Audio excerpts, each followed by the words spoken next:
all I knew about prostitution or sex work or anything was that it was illegal, Looked like someone you shouldn't be allowed to know as a child. Exactly. Yeah. And my dad was really good at pointing out that people are people and that there's nothing to be afraid here and that this woman's not going to hurt you and that if anything, this is a person that's going through something and you need to treat people like this with empathy and you need to understand them.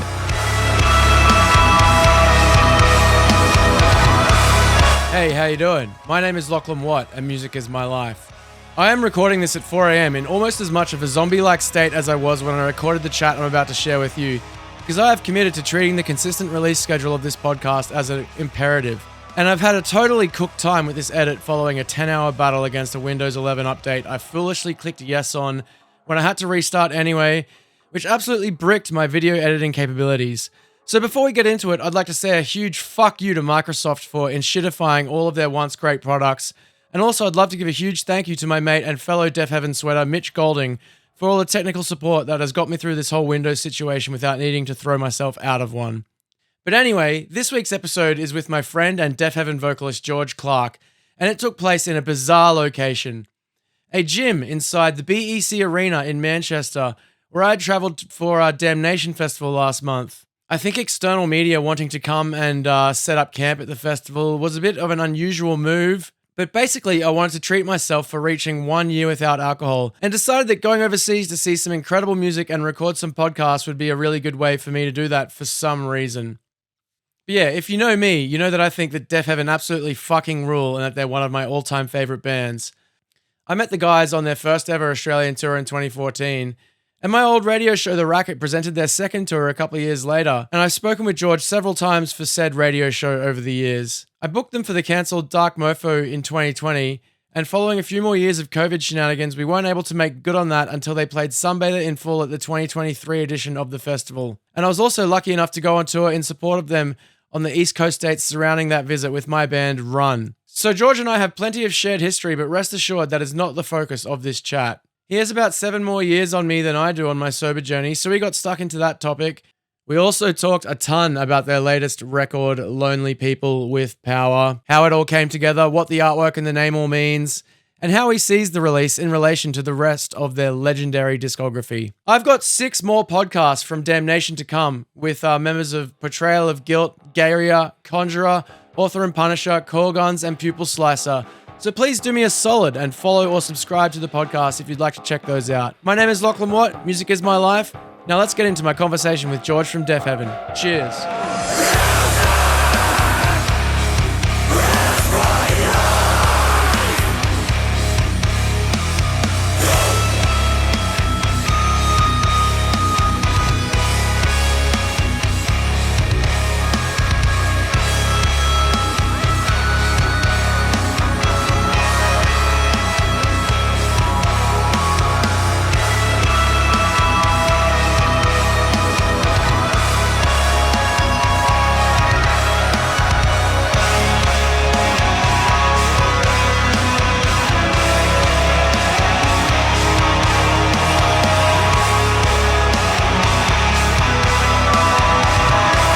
How's life been for you since I last saw Deafheaven at Dark Mofo? It's good. Yeah, it's really good. It's been very busy doing the record and now touring a ton on it this year and touring a lot on it next year as well. Yeah, but no complaints. So was that the final show of Sunbather in full? I think so. Yeah. We did a UK one. We did a few states and Dark Mofo. Yeah.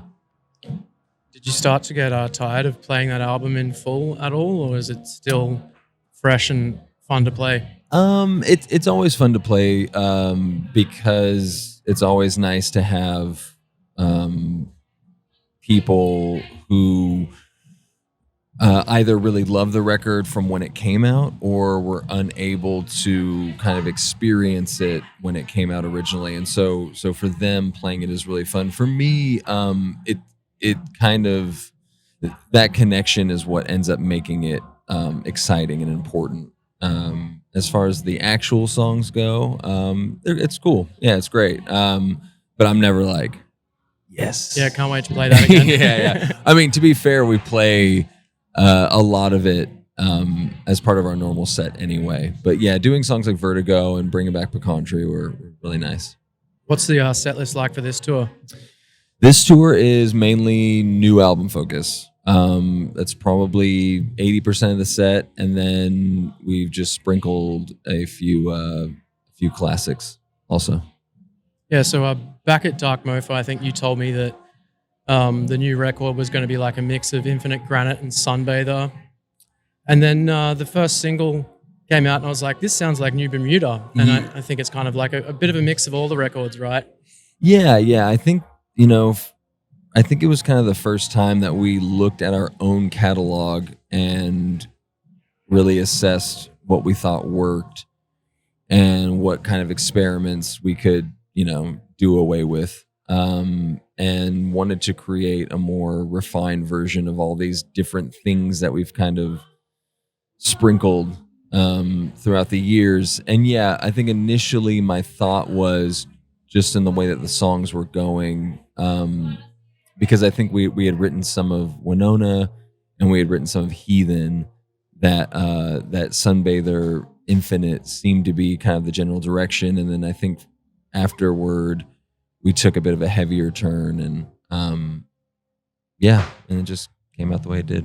So did it feel good to get back to being consistently like heavy and relentless again after Infinite Granite? It's really fun to do live.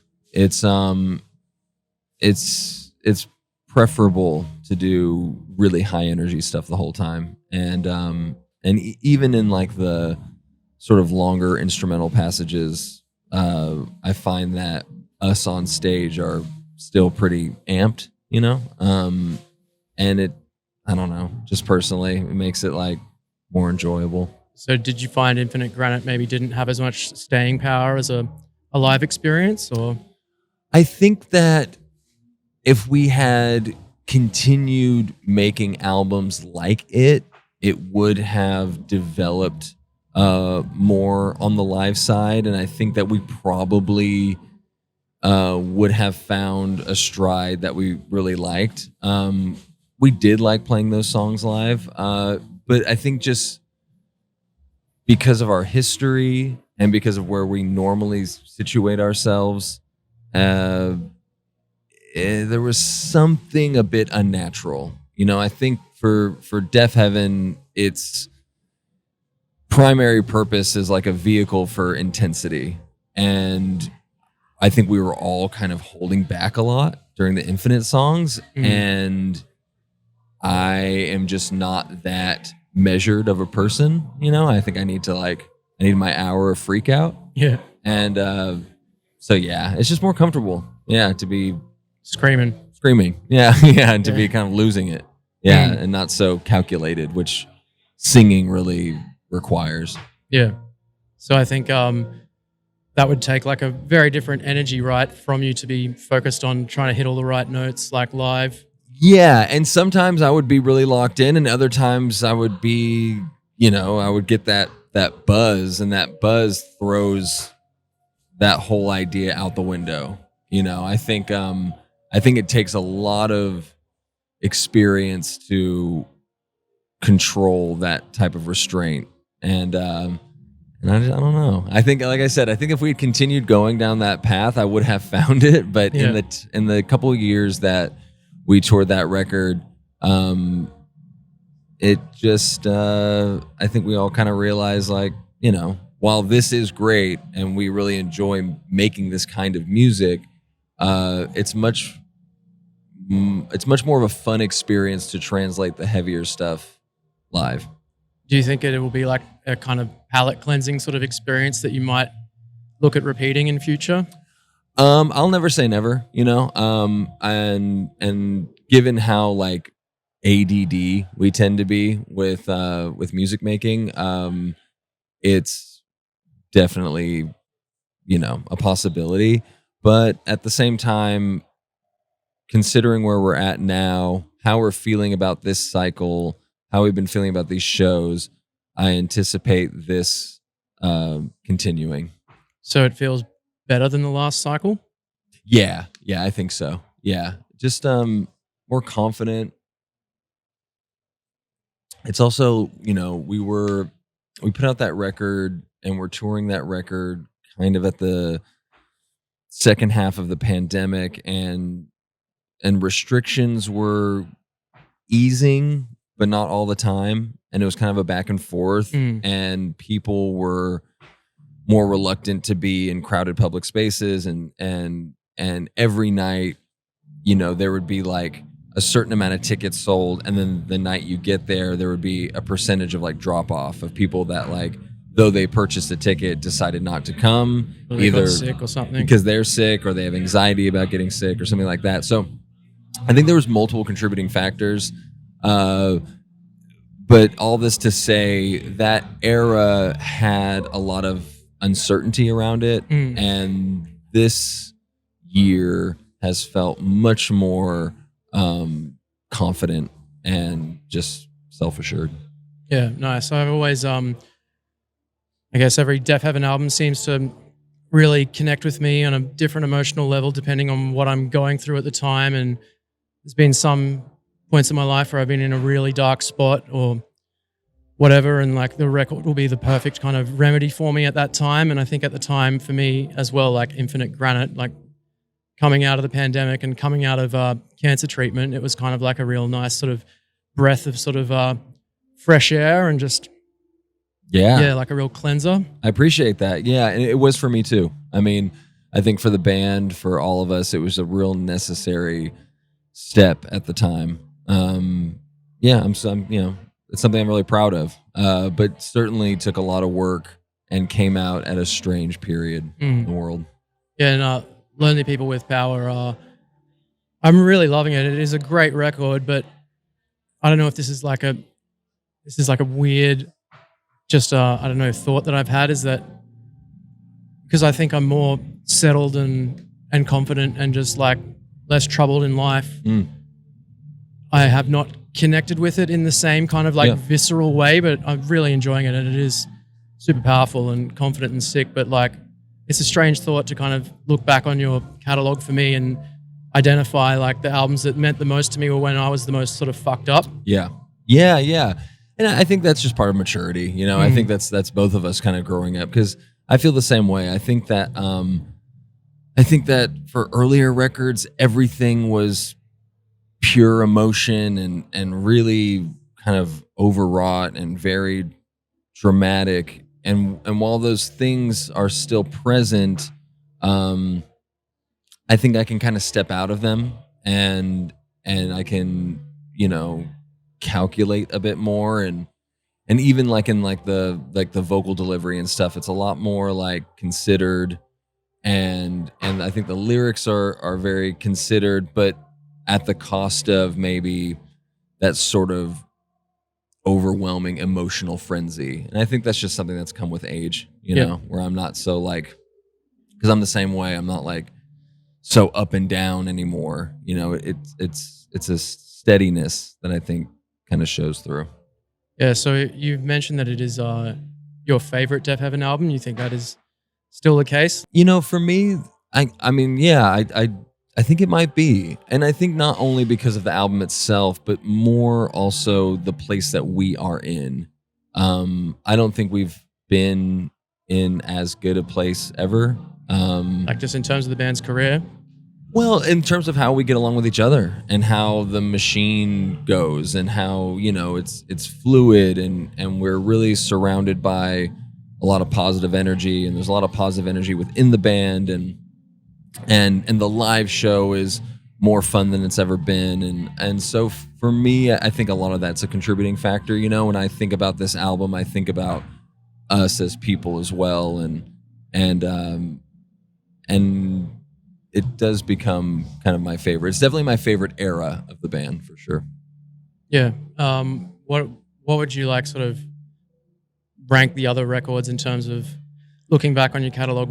Sunbather will always be a favorite because we were really finding ourselves then. We had done Roads to Judah, and that was cool, but there was a lot of I think obvious influence that we were taking from and doing our own version of. By the time we had gotten to Sunbather, we kind of came more into our own, and so that felt very defining. I think the same thing with Ordinary Corrupt. We were all kind of that was the first time that everyone was coming out of the fog, and so we were very excited to be making music. Now, the funny part about that is that like it lended itself to making that album, which is, in my opinion, kind of all over the place. We were just like, let's do this, and let's do this, and let's do this, and that was very exciting. I think it's kind of like I said, like when we were referencing our own material. I think there are things on that record where we were like, maybe, we gave it an honest shot, but maybe didn't land or something like that. But the time was great. And then New Bermuda is like our kind of not unwanted stepchild or something like that. But it's the bad boy of the group. Not a fan. I am a fan. I mean, I like everything that we've done. Yep. But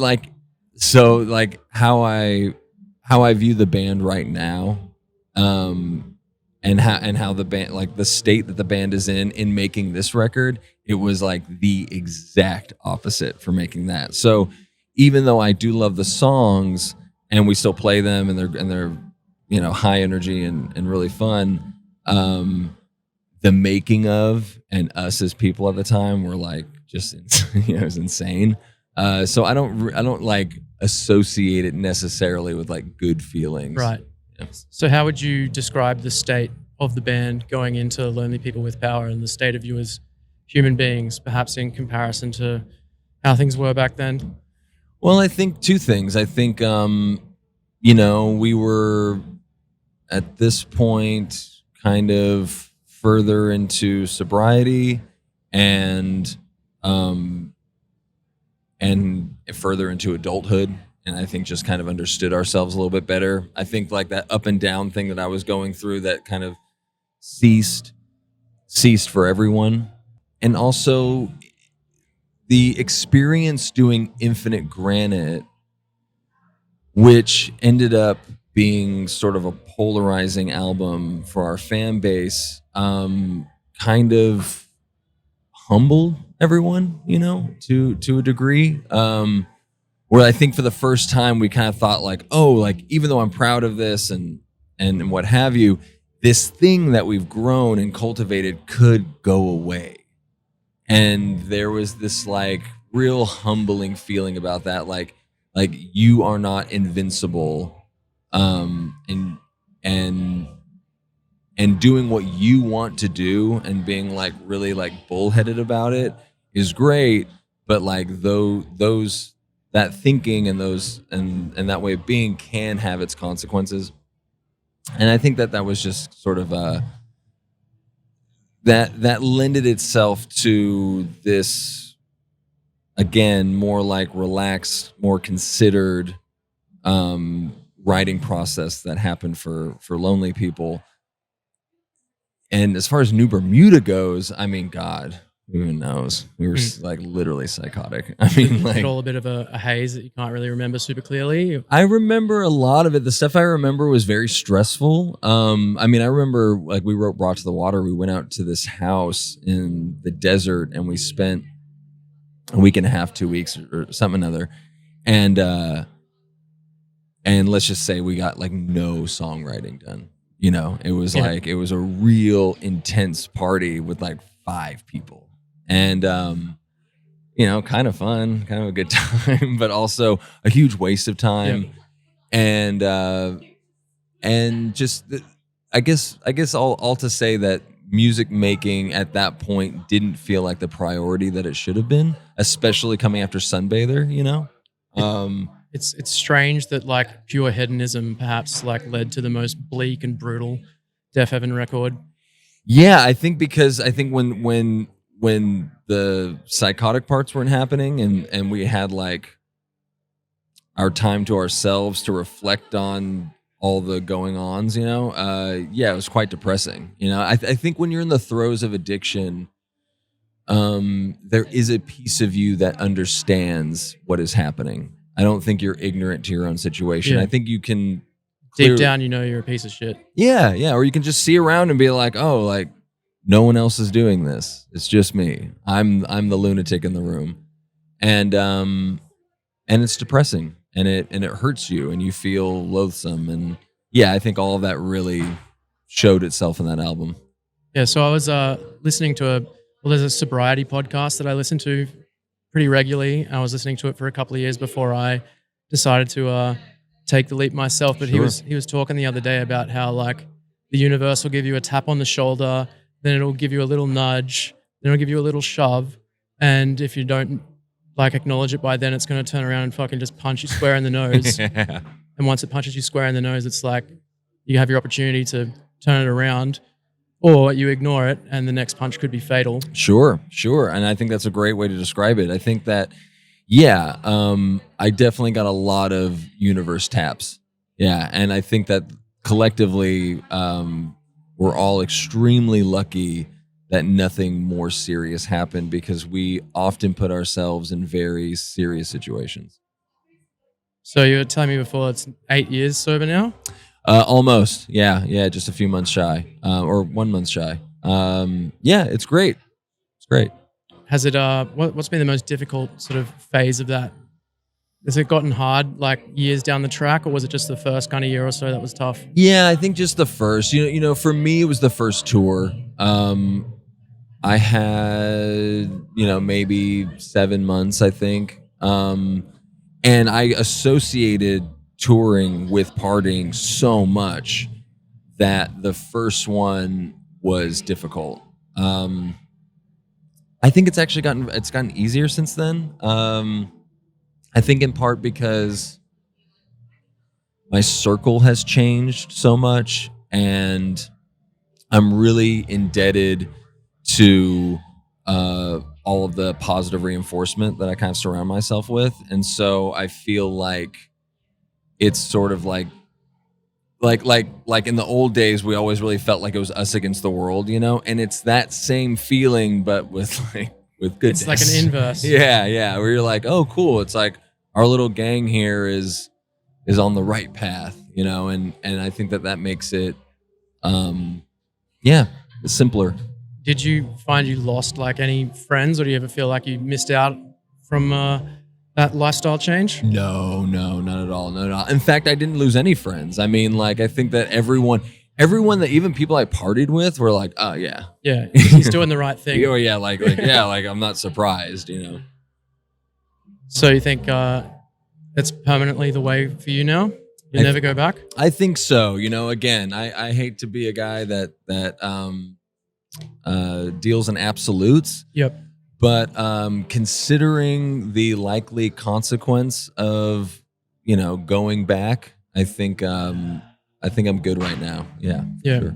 I think so. I had a few kind of sober stretches where I would do 6 or 8 months without alcohol and then convince myself that this time it'll be different.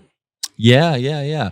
And it never ends up being different. You just end up back in the same place eventually, I found. Yeah. I would wager that the same would happen to me. I mean, I've seen it in other people, people close to me. I don't think that I'm any different than those people, you know? So it's a cautionary thing to observe and to, you know, make sure that I always recognize in myself.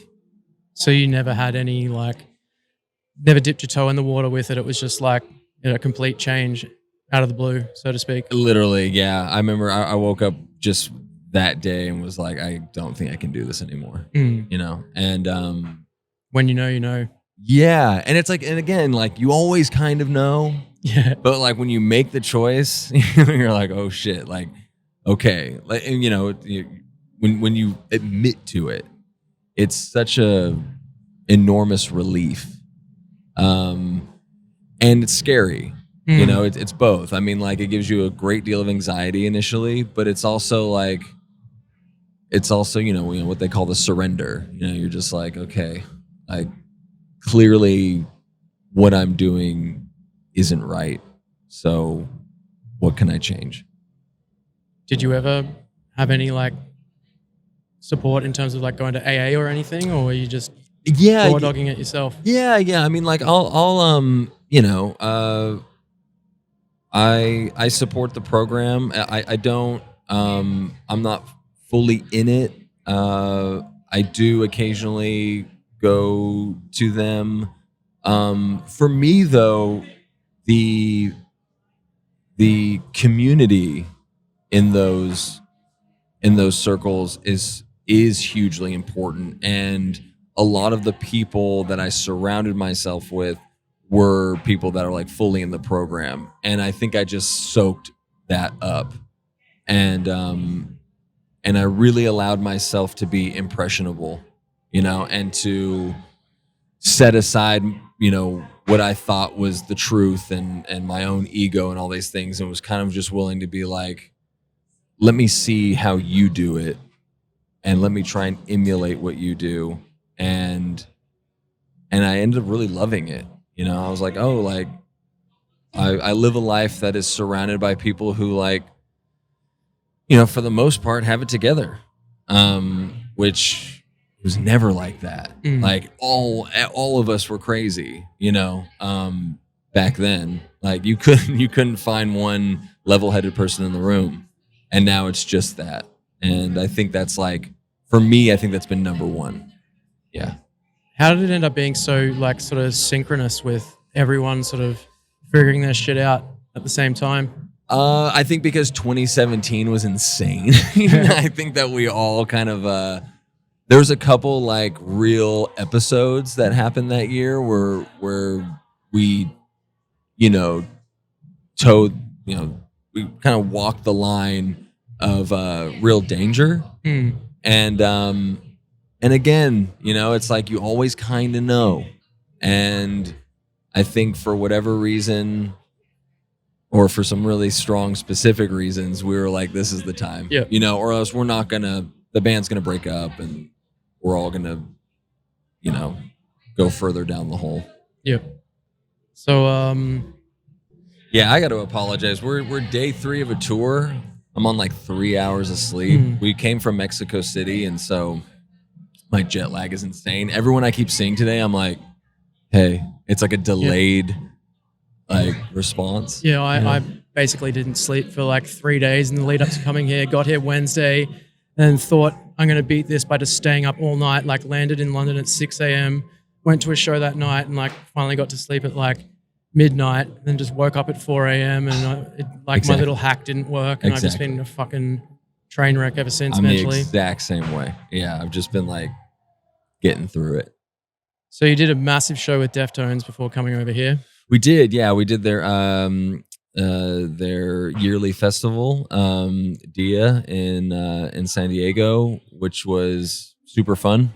Yeah, that's all curated by them, right? It is, yeah, and great lineup. Us and Clips and Rico Nasty and Glare and Tahalis, and yeah, really fun. I love doing stuff like that, like bizarre, eclectic bills. Crowd was cool, yeah, and we went straight from there. The only thing that was unfortunate about playing is that we had to like sort of immediately leave afterward. I would have loved to catch Deftones. I mean, everything I saw just looked incredible from like photo and video.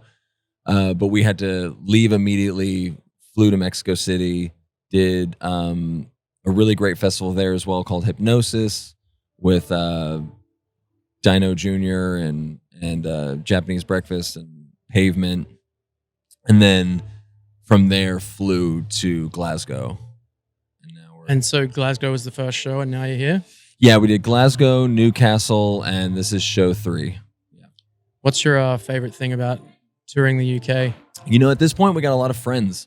And so it's like every city I get to see someone whom, usually I see once or twice a year. And that's always really great. And I've been enjoying the weather. LA has been like when we left was like, in the 80s, or like, I don't know, 25. And so it's nice kind of like being like So you're a cold weather guy. Not all the time, but like when you have 8 months or whatever of hot weather, it's nice to have a little bit of a break, So yeah, I get to put a sweatshirt on for the first time. It's great. So you were talking about eclectic lineups and stuff before. Tell us about the recent lineups you've had and how they've been going down. Like Harm's Way on that tour, I was very curious to find out how your crowd would have responded to a heavy mosh band like that. Yeah, very cool. Very cool. Yeah, we've been touring with a lot of heavier bands this year. In the spring, we went out with Gate Creeper and Trauma Ray, Great Bill, 3 different bands. We kind of split the difference between Trauma Ray and Gate Creeper. And then Harm's Way was awesome. We had I Promise the World opening that tour as well. Again, 3 like fairly different bands. But what I find is everyone that we tour with has little tethers, like Harm's Way has this pretty prominent like industrial influence. They have this pretty prominent kind of like Godflesh influence, and like part of our set kind of has noise and stuff like Incidental 2 on Lonely People with Power. We do that live, and so there's like this little tether, and we like a lot of the same things, and obviously we all kind of grew up on the same music too, because we're all the same age, and or like us and like Trauma Ray, like there's obviously like these little sort of touchstones that makes it cohesive to me.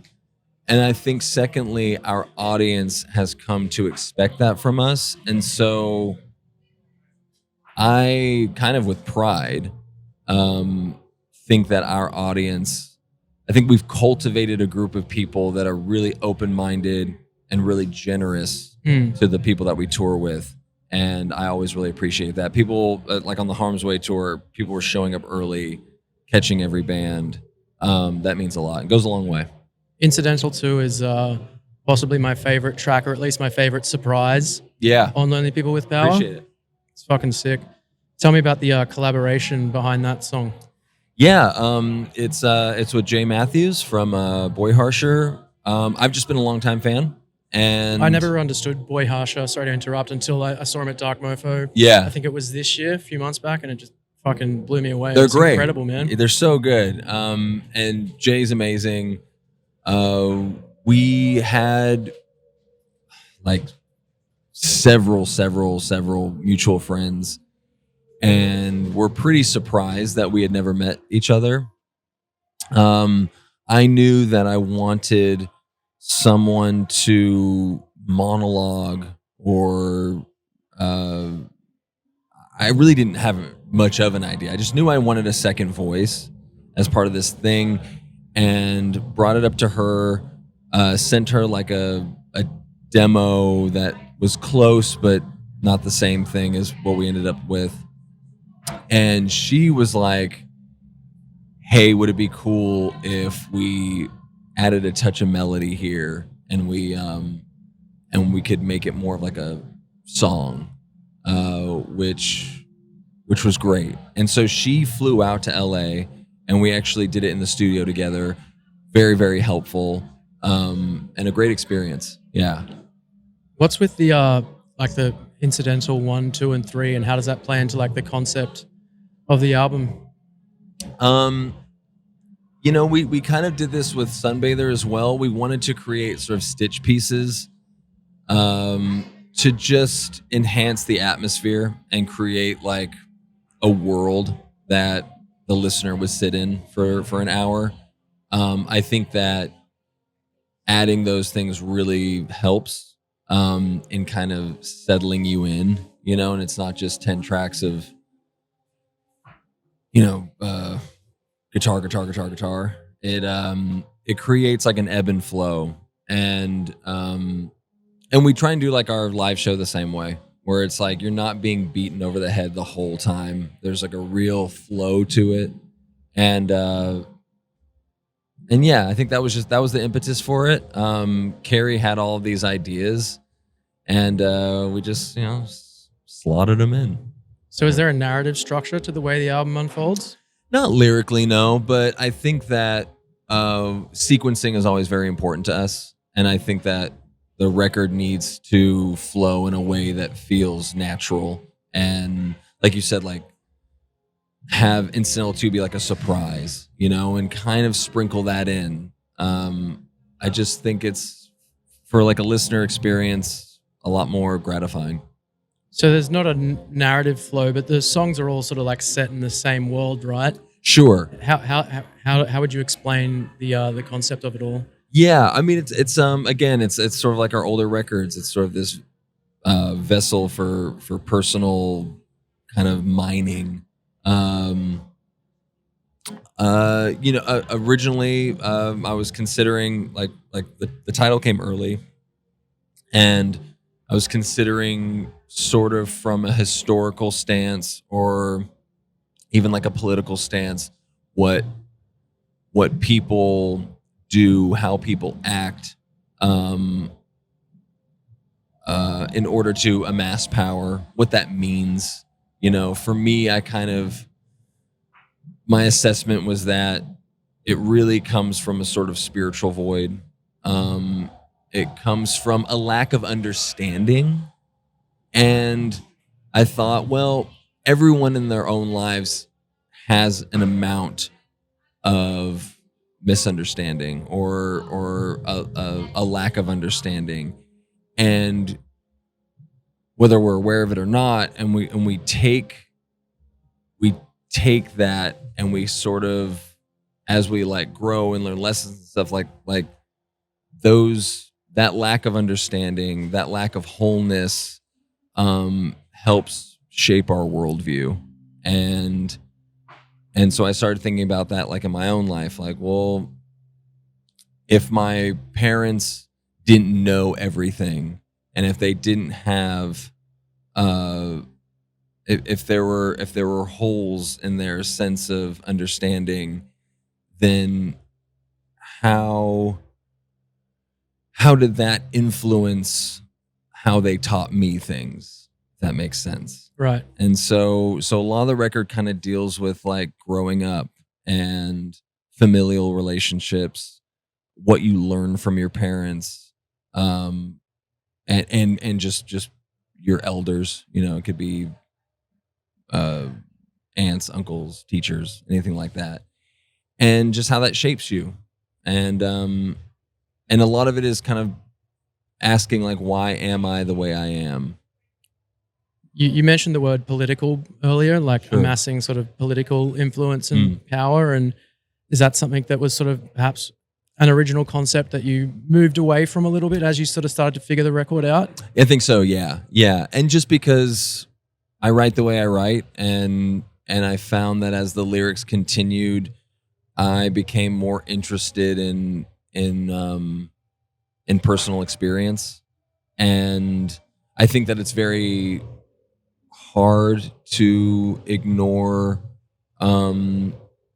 political situations, especially stateside, and the way that money and power kind of influences our politics or the way we conduct ourselves with the rest of the world. At the same time, I didn't want to spend. I think for the most part, it's kind of common knowledge now. Yeah, you know what I mean? I'd never have associated Deafheaven with politics, and I think it would be weird for that to happen. It would be weird. And while I like to, while that is an interest of mine, singing about it in Deafheaven for an hour's length album didn't feel necessary, didn't feel natural. It would have been forced. So I like the way that it kind of. Does it feel a bit weird to be an American at the moment?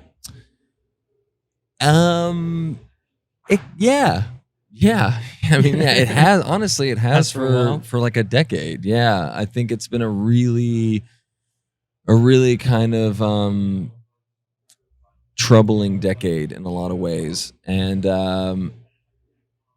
but it's hard because I see so much positive potential all the time, and there really are on the ground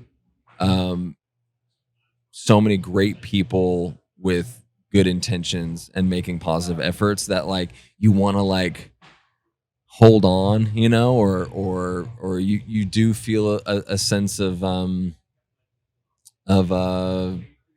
empowerment, I guess, through that.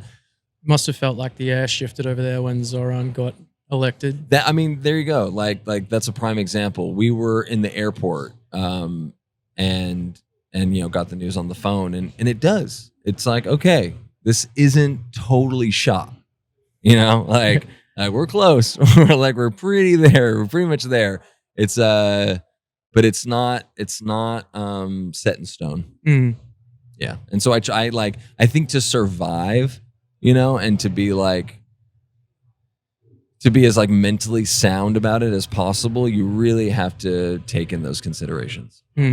I've found I've had to pay a bit less attention to it to kind of stay mentally sound, even as like an outsider. Well, I think that's a huge part of it too. I think that like, and going back to what I meant about like making the album political and it being kind of like, because like everyone's quite aware. I mean, that's the thing, is that you are always aware, and everyone has a computer in their pocket, and everyone has full access to everything.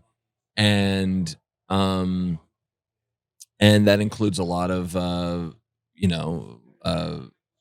propaganda as well, coming from the other side, you know? So there's all this, like, there's different versions of the same stories being told, and there's different stories being told, and there's a lot of a noise. And I don't want to say that it's all planned that way, but I do think that people understand and take advantage of that. And so to have a clear head about what's going on, not only nationally, but in your backyard, you can't inundate yourself with this thing all the time. It will wreck you. It's sort of intended to.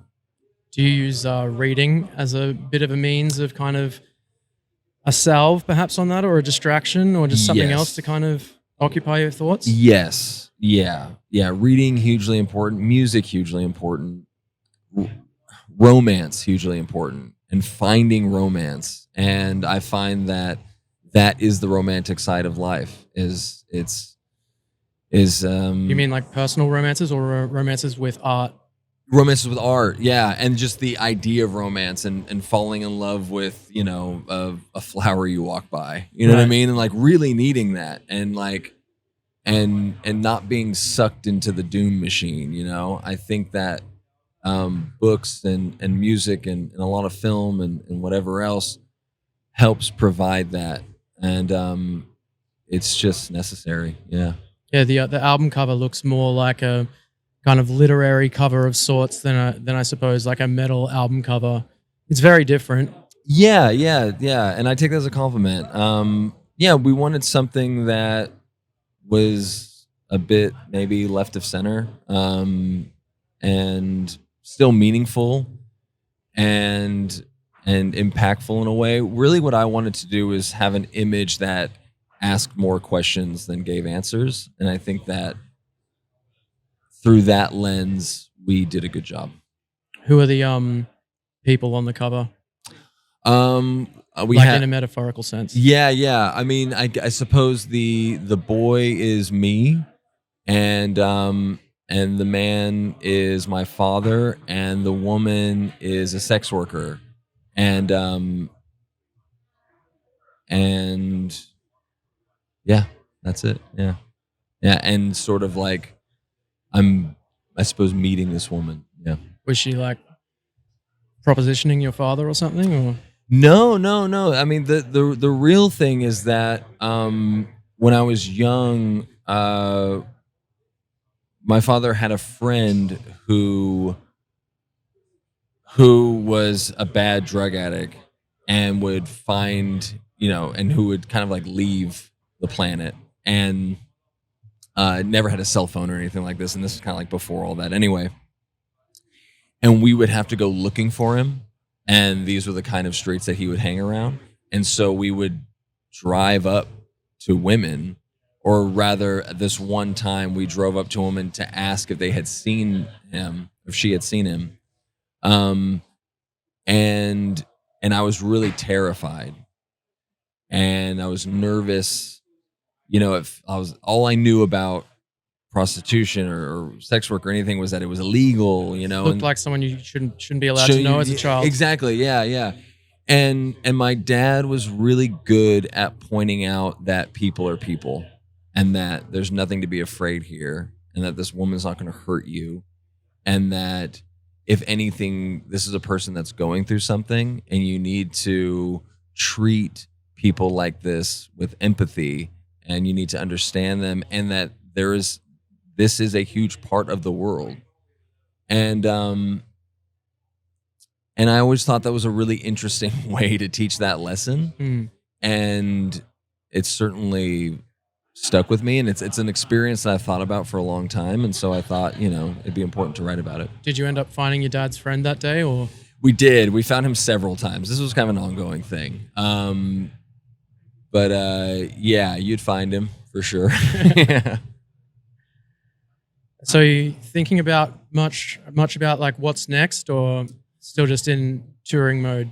Oh, we are going to be touring a long time. We are thinking about what's next. We will be, there's already new music, you know. We kind of, Carrie especially is always sort of working.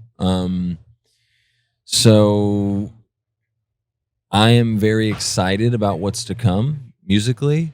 And I don't know if it means a full album, but I do think we'll put songs out in some way.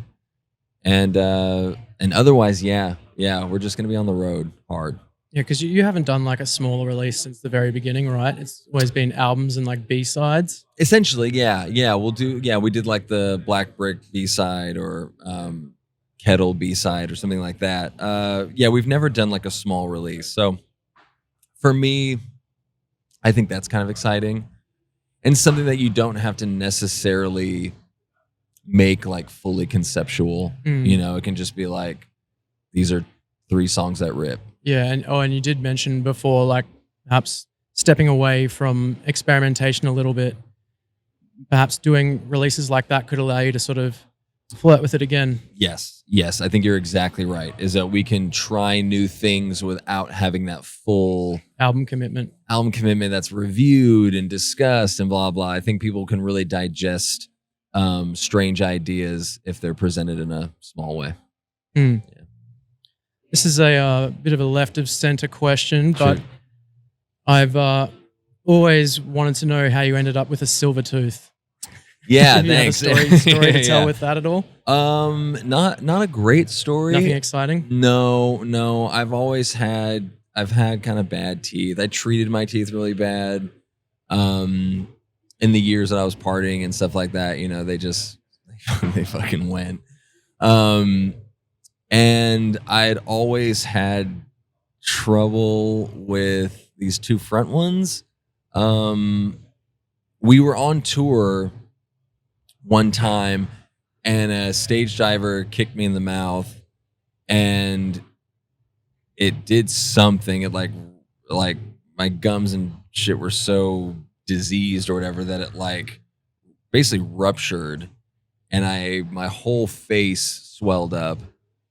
And at the time, without insurance or anything like that, and kind of just scared, I remember like literally just filling my bottom lip with vodka and pushing through, and eventually the swelling went away, and I was like, okay, like I'll be fine.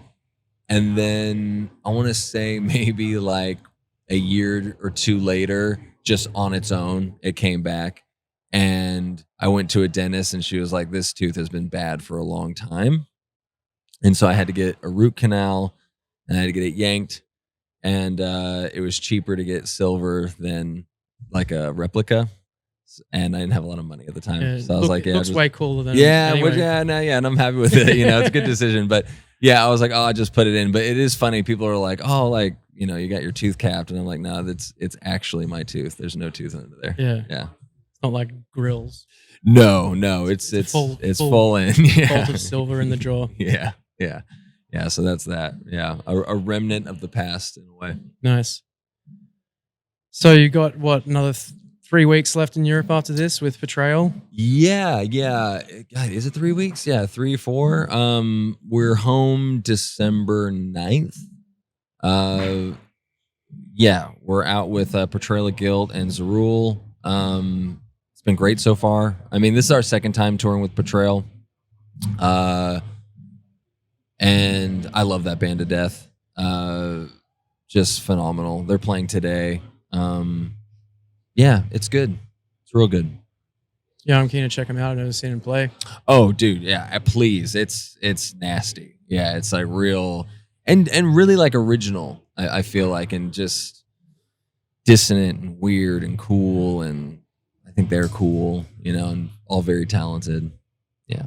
Yeah, I was talking to your agent earlier in the year, and he was mentioning that Asia has just become like a massive sort of market for you guys. He never would have expected that to happen, but he's just getting crazy offers for you guys to tour Asia all the time. Asia's cool. Asia's great. Yeah, we've always liked going, and we've gone a lot, and it was sort of at the time, the first couple times we're like, oh, this is cool. And then when we started seeing that people were really responding to us over there, it became sort of semi-conscious to try and like really build our audience. And at this point, yeah, shows are phenomenal. I mean, we were there not too long ago. We did Japan and China. And like China, the first time we went to China, it was kind of like almost like, why are we here? I mean, I love the experience of going, but it's not like Deafheaven was popping in China. And now like the shows are phenomenal, and the people are just so nice, and yeah, it's always a good time. What's the first thing that pops to your mind thinking about touring Mongolia? Because I don't think I've ever heard of another band touring Mongolia. Yeah.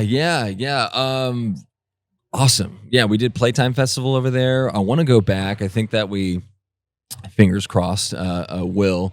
But it is, for me, touring, so much of the pleasure in it is seeing these places that I never could have imagined, and experiencing different people and their culture, and certainly like compared to my experience, Mongolia is one of the more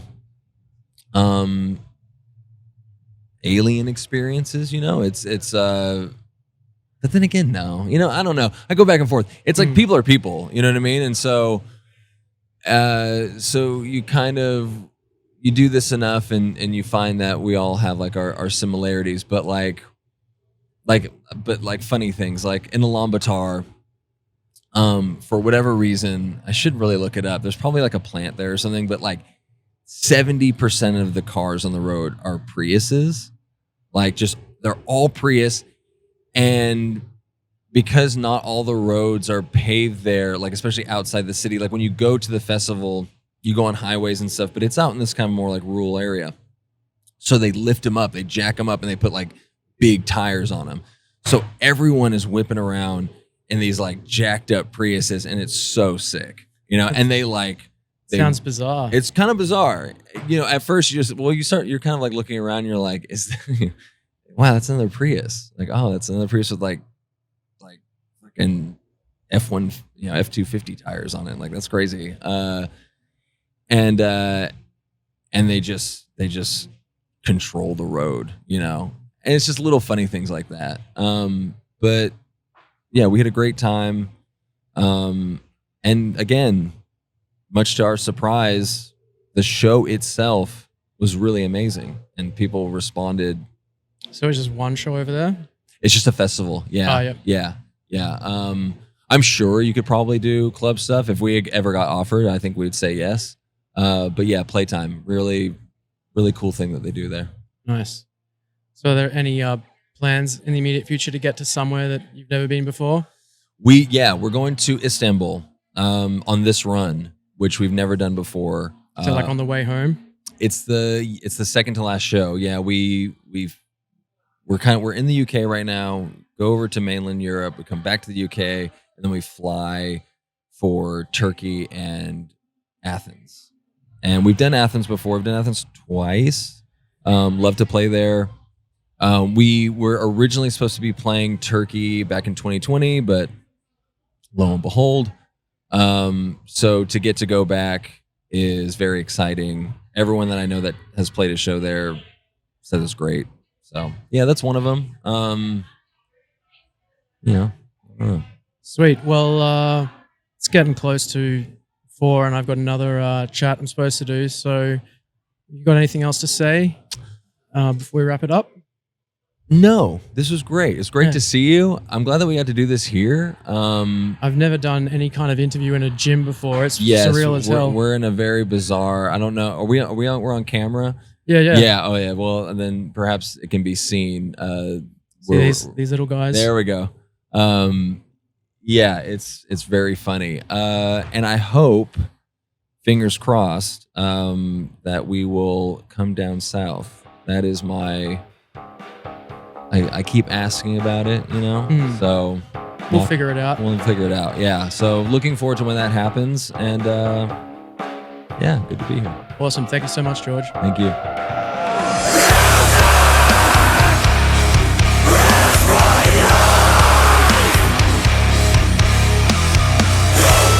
Thanks for listening to Music Is My Life. This podcast is self-produced by me, Lachlan Watt.